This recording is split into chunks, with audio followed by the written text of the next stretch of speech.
கர்த்தரின் பரிசுத்த நாமம் மகிமைப்படுவதாக. இந்த வீடியோவை பார்த்து கொண்டிருக்கிற எல்லா தேவ பிள்ளைகளுக்கும், எனக்கு அன்பான சகோதர சகோதரிகளுக்கும் என் அன்பின் வாழ்த்துக்கள். இன்னைக்கு ரொம்ப முக்கியமான ஒரு விஷயத்தை குறிச்சு நம்ம பேச போறோம். தேவ சித்தம். தேவனுடைய சித்தம் அப்படிங்கிறது தேவ பிள்ளைகளான நம்மளுடைய ஒவ்வொருவர் வாழ்க்கையிலும் ரொம்ப முக்கியமான ஒரு விஷயங்க. தேவனுடைய திட்டத்தை செயல்படுத்துறதுக்கு, நடைமுறைப்படுத்துறதுக்கு தான் நம்ம இன்னும் ஜீவனோடு இருக்கிறோம். அப்படிப்பட்ட அந்த தேவ சித்தத்தை, நம்ம மேல தேவன் என்ன நோக்கம் வைத்திருக்கிறார் அப்படிங்கிறத தெரிந்து கொள்றது நம்ம ஒவ்வொருவருக்கும் ரொம்ப முக்கியமான ஒரு விஷயம். அந்த தேவனுடைய சித்தத்தை நம்ம எப்படி தெரிந்து கொள்வது, அதை யார் மூலமா தெரிந்து கொள்வது அப்படிங்கறத பத்தி எல்லாம் தான் இன்னைக்கு நம்ம இந்த வீடியோல தெரிஞ்சுக்க போறோம். நம்ம வாழ்க்கையில தேவ சித்தம் அப்படிங்கிறது ரொம்ப முக்கியமா. எபேசியர் 5:17 சொல்லப்பட்டிருக்கு, நீங்கள் மதியற்றவர்களாய் இராமல் கர்த்தருடைய சித்தம் இன்னதென்று உணர்ந்து கொள்ளுங்கள். ஆமீன். நம்ம வாழ்க்கையில ரெண்டு சித்தம் தான். ஒண்ணு கர்த்தருடைய சித்தம், இன்னொன்னு பிசாசினுடைய சித்தம். நம்ம இப்போ எந்த சித்தத்தின்படி நம்மளுடைய வாழ்க்கையில பயணம் செய்து கொண்டிருக்கிறோம் அப்படிங்கிறத நம்ம வாழ்க்கையில இருக்கிற பாடுகளை வச்சே நம்ம தெரிஞ்சுக்கலாம். அப்போ தேவ சித்தத்துல பாடுகள் இருக்காதா அப்படின்னு கேட்டீங்கன்னா அதுதான் கிடையாது. தேவ சித்தத்திலையும் பாடுகள் இருக்கும். ஆண்டவர் சில பாடுகளை நமக்கு அனுமதிப்பார். ஆண்டவர் சொல்லியிருக்காரு இல்லையா, உலகத்தில் உங்களுக்கு உபத்திரவம் உண்டு, ஆனாலும் திடன் கொள்ளுங்கள்னு சொல்லியிருக்காரு. ஆமீன். அது போல ஆண்டவர் சின்ன சின்ன டெஸ்ட் எல்லாமே நமக்கு வைப்பாரு. ஆனா அந்த பாடுகள் எல்லாமே நம்மளுடைய வாழ்க்கைய மகிழ்ச்சியின் பாதையில கொண்டு போகிறதுக்கான பாடுகளாதான் இருக்கும். உபத்திரவத்தின் நாட்கள்ல கூட ஆண்டவர் அவர் நம்மளுடைய கரத்தை பிடிச்சிட்டு நம்ம கூடயே பயணிப்பார். நம்ம உபத்திரவத்தின் நாட்கள்ல ஆண்டவர் நம்மளுடைய கரத்தை பிடிச்சா நமக்கு எவ்வளவு பலனா இருக்கும். ஆனா பிசாசின் சித்தத்துல பாருங்க, இப்ப நன்மையா இருக்கிற மாதிரி இருக்கும். ஆனா இந்த நன்மையின் நாட்கள் எல்லாமே நம்முடைய வாழ்க்கைய அழிவின் பாதைக்கு கொண்டு போறதுக்கு ஏதுவா இருக்கும். கடைசி காலத்துல அந்த வனாந்திர பாதையில, இருள் சூழ்ந்த பாதையில நம்ம மட்டும் தனியா நடந்துட்டு இருப்போம். அதனாலதான் ஒரு தேவ பிள்ளைக்கு தேவ சித்தம் அப்படிங்கிறது ரொம்ப ரொம்ப முக்கியமான ஒண்ணுங்க. கர்த்தர் நம்மளோடு கூட இருக்கணும்னா நம்ம தேவ சித்தத்தின்படி நம்மளுடைய வாழ்க்கைய கொண்டு போறதுதான் ரொம்ப முக்கியம். தேவ சித்தத்தை தெரிஞ்சுக்கணும்னு ரொம்ப ஆசை. என்னுடைய வாழ்க்கையை தேவ சித்தத்தின்படி கொண்டு போகணும்னு தான் நான் விருப்பப்படுறேன். ஆனா தேவ சித்தத்தை நான் எப்படி தெரிஞ்சுக்கிறது அப்படின்னா, அதுக்கு முதல்ல நாம இடம் கொடுக்கணும், நம்மளை நம்ம விட்டு கொடுக்கணும், கர்த்தர்கிட்ட நம்மள முழுசா ஒப்பு கொடுக்கணும். இதெல்லாம் பண்ணும்பொழுது தேவனுடைய சித்தமானது நமக்கு வெளிப்பட ஆரம்பிக்கும். ஆல்ரெடி கர்த்தர் அவருடைய சித்தத்தை கரத்திலேயே வச்சுட்டு நம்ம முன்னாடியே தாங்க நிக்கிறாரு. ஆனா நாம தான் அந்த சித்தத்தை பெற்றுக்கொள்ள மறுக்கிறோம், பெற்றுக்கொள்ளவில்லை. ரோமர் 12:2 சொல்லப்பட்டிருக்கு, தேவனுடைய நன்மையும் பிரியமும் பரிபூரண சித்தம் இன்னதென்று பகுத்தறியத்தக்க உங்கள் மனம் புதிதாகிறதுனாலே மறுரூபமாகுங்கள். ஆமீன். இந்த வார்த்தை தான் ரொம்ப முக்கியம். நாம நம்மள மறுரூபமாக்கிக்கணும். இந்த உலகத்தார் போல இல்லாம, தேவைக்காக தேவனை தேடாம, உண்மையாவே தேவனுக்கு பிரியமில்லாத காரியத்திலிருந்து நம்ம விலகி ஆண்டவரை நம்ம உண்மையா தேடினோம்னா அவருடைய சித்தமானது நமக்கு நிச்சயமா வெளிப்பட ஆரம்பிக்குங்க. எங்க பாஸ்டர் அடிக்கடி ஒரு விஷயத்த சொல்லுவாரு, நாம பரிசுத்தமா இருக்கணும், நம்மளை நம்ம பரிசுத்தமாக்கிக்கணும், நம்ம பரிசுத்தமான ஒரு வாழ்க்கையை வாழணும்னு. அவர் அடிக்கடி சொல்ற வார்த்தை பரிசுத்தம் அப்படிங்கிறது. இந்த மறுரூபமாக்கிறது, பரிசுத்தமாக்குறது, ஆண்டவருக்கு பிரியமா நடந்துக்கிறது, இது எல்லாமே ஒரே அர்த்தத்தை தாங்க குறிக்குது. நம்ம பரிசுத்தமா வாழும் போது அந்த வாழ்க்கையானது ஆண்டவனுடைய பிளானை நம்ம கையில எடுக்கிறதுக்கு நமக்கு ரொம்ப உதவியா இருக்கும்னு சொல்லுவாருங்க. அது உண்மையாவே ரொம்ப சத்தியமான ஒரு வார்த்தை. என்னதான் ஆண்டவர் அவருடைய பிளானையோ சித்தத்தையோ அவர் கையிலேயே வச்சுட்டு நம்ம முன்னாடி நீட்டினா கூட அதை நம்ம கரத்தால எடுக்கிறதுக்கு நம்மளுடைய பரிசுத்தமும் நம்மளுடைய மறுரூபமாகிறதும் ரொம்ப ரொம்ப முக்கியமான ஒண்ணுங்க. சரி, நான் இப்போ பரிசுத்தமா தான் வாழ்றேன், ஆண்டவருக்கு பிரியமில்லாத எந்த ஒரு காரியத்தையுமே நான் பண்றதில்ல, ஆண்டவருடைய சமூகத்துல அதிக நேரத்தை நான் செலவிடுறேன், உண்மையா ஆண்டவரை தேடுறேன். இப்போ நான் எப்படி தேவ சித்தத்தை தெரிஞ்சுக்கிறது அப்படின்னா, அதுக்குதான் ரொம்ப முக்கியமான ஒரு நபர் இருக்காரு, ஆவியானவர்.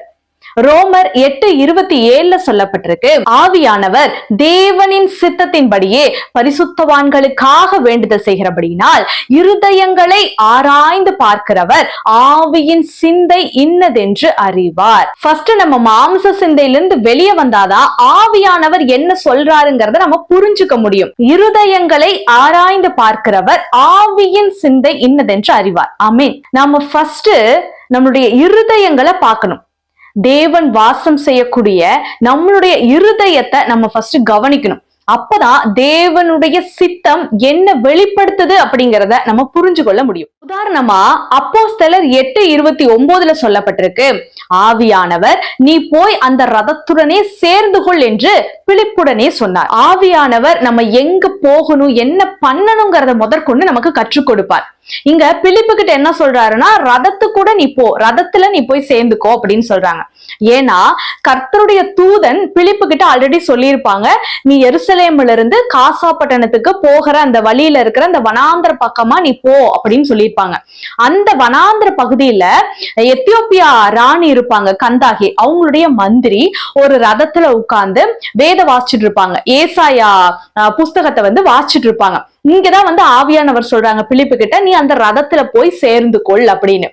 பிலிப்பு போறாரு. அந்த மந்திரி வாசிச்சுட்டு இருக்காரு. என்ன வசனம் வாசிச்சுட்டு இருக்காருன்னா, ஆட்டுக்குட்டியை போல அடிப்பதற்காக அவர் கொண்டு போகப்பட்டார் அப்படிங்கிற வசனத்தை வாசிச்சுட்டு இருக்காரு. அப்ப பிலிப்பு கேக்குறாரு, இந்த அர்த்தம் உங்களுக்கு தெரியுமா, நீங்க என்ன படிக்கிறீங்கன்னு உங்களுக்கு தெரியுதா அப்படின்னு சொல்லி கேக்குறாரு. அப்ப அந்த மந்திரி சொல்லுவாங்க, எனக்கு தெரியாதே, என்னையா சொல்றாங்க, உங்களுக்கு தெரிஞ்சா நீங்க கொஞ்சம் சொல்லுங்க அப்படின்னு சொல்லிட்டு அந்த மந்திரி பிலிப்பு கிட்ட கேட்பார். அப்பதான் பிலிப்பு சொல்லுவாரு, இல்ல இது இயேசு கிறிஸ்து நமக்காக பாடுகளை, நம்மளுடைய பாவத்தை ஏத்துக்கிட்டு நமக்காக பாடுகளை அனுபவிக்கிறதுக்காக இயேசுவை இப்படி கொண்டு போவாங்க, ஆட்டுக்குட்டியை போல கொண்டு போவாங்க அப்படிங்கறத பிலிப்பு அந்த மந்திரிக்கு சொல்லுவார். அந்த மந்திரிக்கு இயேசு கிறிஸ்துவை குறித்த பிரசங்கம் பிலிப்பின் மூலமா பிரசங்கிக்கப்பட வேண்டும் அப்படிங்கிறது தேவனுடைய சித்தமா இருந்திருக்கு. அதுக்கு உதவியவர் ஆவியானவர். பிலிப்புக்கு மாத்திரம் அல்லங்க, நம்மளுடைய வாழ்க்கையில தேவனுடைய சித்தம் என்ன, நம்ம எங்க போகணும், எப்படி பேசணும், எப்படி நடந்துக்கணும், எந்த காரியத்தை நம்ம செய்யணுங்கிறத முதல் கொண்டு பிலிப்புக்கு சொன்ன மாதிரியே ஆவியானவர் நமக்கும் தெளிவா கற்றுக் கொடுப்பார். அதுக்கு நம்ம ஆவியானவர் கிட்ட கேட்கணும், எனக்கு தேவ சித்தத்தை வெளிப்படுத்துங்க அப்படின்னு நம்ம கேட்கும் போது அவர் தெளிவா நமக்கு தேவ சித்தத்தை வெளிப்படுத்துவார். வசனத்தின் மூலமா நம்ம தேவனுடைய சித்தத்தை தெரிஞ்சுக்கலாம். யோவான் 8:47 சொல்லப்பட்டிருக்கு, தேவனால் உண்டானவன் தேவனுடைய வசனங்களுக்கு செவி கொடுக்கிறான். ஆமென். கர்த்தரால் கொடுக்கப்பட்ட அந்த வேதாகமத்துல இருக்கக்கூடிய அந்த வசனத்துல ஒவ்வொரு வார்த்தையிலையும் ஆண்டவர் நம்ம கிட்ட என்ன பேசுறாருங்கிறத நம்ம கவனமா செவி கொடுத்து கேட்கணும். தினமும் நம்மளுடைய முதல் வேலையா வேதம் வாசிக்கிறத தான் வச்சுக்கணும். அனுதினமும் ஆண்டவர் நமக்கு கொடுக்கக்கூடிய இந்த மன்னாவை நாம் பெற்றுக்கொள்ள வேண்டும். அதுலதான் தேவ சித்தமும் ஆசீர்வாதமும் இருக்கிறது. ஆமேன். நம்ம அநேக தரம் ஒரு விஷயத்துக்காக ஆண்டவர்கிட்ட கேட்டுட்டே இருந்தோம்னா அவர் வேதத்தின் மூலமா அழகா நம்ம கிட்ட பேசுவார். அந்த வசனங்களின் மூலமா அழகா ஆண்டவருடைய திட்டத்தை நாம் தெரிந்து கொள்ள முடியும். தரிசனம் மூலமா தேவ சித்தத்தை தெரிஞ்சுக்கலாம். தரிசனம் அப்படிங்கிறது கடவுள் நமக்கு கொடுக்கிறது. அது நமக்கு தெளிவாகவும் நல்ல சமாதானமாவும் இருக்கும். அந்த தரிசனம் கடவுள் கூட நம்மளை கனெக்ட் பண்ணிக்கிற மாதிரியும் வேதத்துக்கு ஒத்து நமக்கு இருக்கும். 1 சாமுவேல் 3:21 சொல்லப்பட்டிருக்கு, கர்த்தர் பின்னும் சீலோவிலே தரிசனம் தந்தருளினார். கர்த்தர் சீலோவிலே தம்முடைய வார்த்தையினாலே சாமுவேலுக்கு தம்மை வெளிப்படுத்தினார். அப்போ கர்த்தர் சாமுவேலுக்கு தரிசனம் கொடுத்திருக்கிறார். கர்த்தர் கொடுக்கக்கூடிய அந்த தரிசனத்துல எல்லாமே கிளியரா வெளிப்படுத்திடுவார். நம்ம தான் கடவுள்கிட்ட கேட்கணும். அவர் தரிசனம் கொடுக்க ரெடியா தான் இருக்கிறார். ஆனா நாம தான் சவுல போல அஞ்சனம் பாக்குற ஸ்திரீ எங்க, இல்ல சாமுவேல் போல ஒருத்தவங்களை எழுப்பி என்ன குறிச்சு ஆண்டவருடைய திட்டம் என்ன, நீங்க கொஞ்சம் கேட்டு சொல்லுங்க அப்படின்னு சொல்றோம். ஆனா கர்த்தர் அப்படி இல்ல. அவர் நம்மளுடைய சித்தத்தை கரத்திலேயே வச்சுட்டு நம்ம கிட்ட டைரக்டா கொடுக்கறதுக்கு ரெடியா இருக்கிறார். நாம பரிசுத்தமா இருந்து கர்த்தருக்கு பிரியமில்லாத காரியத்தை விட்டு விலகி அவர்கிட்ட நம்ம உண்மையா கேட்டோம்னா அவரே நம்முடைய சித்தத்தை குறிச்சு தரிசனத்துல நமக்கு கொடுக்கறதுக்கு வல்லவரா இருக்கிறார். அடுத்ததா நம்ம சுத்தி என்ன நடக்குது அப்படிங்கறத கவனிக்கணும். சபை மூலமாவோ, இல்ல நம்ம அட்டென்ட் பண்ற பிரேயர்ஸ் மூலமாவோ, இல்ல நம்ம பேசக்கூடிய சக மனிதர்கள் மூலமாவோ ஆண்டவர் அவருடைய சித்தத்தை வெளிப்படுத்துவார். ஆனா தேவ சித்தத்தை நம்ம தெரிஞ்சுக்கணும்னா ரொம்ப முக்கியமான ஒண்ணு, நம்ம ஆப்ஷன்ஸே வைக்க கூடாது.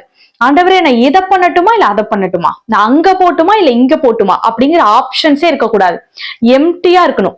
உங்களுடைய சித்தம் என்ன, நீங்க அதை சொல்லுங்க, நான் செய்யறேன் அப்படின்னு சொல்லும் போதுதான் தேவனுடைய சித்தமானது நமக்கு வெளிப்பட ஆரம்பிக்கும். மத்தேயு 6:10 சொல்லப்பட்டிருக்கு, உம்முடைய சித்தம் பரமண்டலத்திலே செய்யப்படுகிறது போல பூமியிலும் செய்யப்படுவதாக. ஆமென். இந்த வசனத்தை நம்ம சொல்லி ஆண்டவர்கிட்ட கேட்கும் போது அவருடைய சித்தத்தை அவர் வெளிப்படுத்துவார். நாம ஃபர்ஸ்ட் அவருடைய சித்தத்தை செய்யறதுக்கு தயாரா இருக்கணும். அது நம்மளுடைய பிரியமா இருக்கணும். அப்பதான் ஆண்டவர் அவருடைய சித்தத்தை நமக்கு பரிபூரணமா வெளிப்படுத்துவார்.